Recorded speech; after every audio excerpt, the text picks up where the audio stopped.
Hello, welcome po dito sa vlog ni Tita. So guys, ayan, hindi pa nakakaligo si Tita. Tingnan ninyo. Hindi pa ako nakakaligo. Kung mapapansin niyo yung damit ko. Damit ko pa ito kanina nung nag-live ako. Kasi kaya hindi pa ako naligo guys. Kasi ginawa ko, kinuha ko yung mga sampay ko sa labas. Kasi parating na naman yung ulan guys. Ayan, makulimlim na naman dito sa amin. So ayan, kinuha ko yung mga sampay ko dito. Oh, ayan, ang dami kong kinuhang sampay. Oh, grabe. Ayan. Dami kong ginabahan. Ginabahan ko ito kahapon. Tapos yun. Ayan, yun pa mga lots. Oh, ayan, dami kong sampay. Ayan. So, ganun ang gawain ni Tita. Maraming ginagawa si Tita. Daming labahan. Ayan, oh, guys, makulimlim sa taas. Ayan, so parating na naman ang ulan. Tignan nyo guys yung mukha ni Tita. Pawis na pawis. Ayan, oh, pinagpapawisan ako. Grabe. So, maliligo pa lang ako guys. Actually, nagpiprepare na nga ako sa aking pagliligo eh.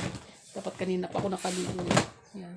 Hindi ko matuloy-tuloy maligo kasi nga dahil naglawalis ako dito sa bahay namin. Kasi dito sa bahay namin pumapasok yung alikabok. Yan, tapos ayun nga, nakita ko makulimlim. Kinuha ko mga sampay ko. Kaya ito guys, so maliligo na ako na. Maliligo na si Tita. Yan, sandali. Kinuha ko na yung tuwalya ko. So, ayan. Ko na muna ako. So, mamaya na ulit guys. Mamaya na ulit, no?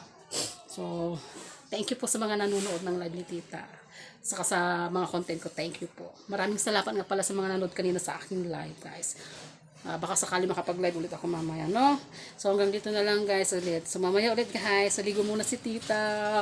Kaya, ligo muna ako. Kasi, na ako, nagpapawis na talaga. Yan, thank you sa inyo lahat, guys. Thank you!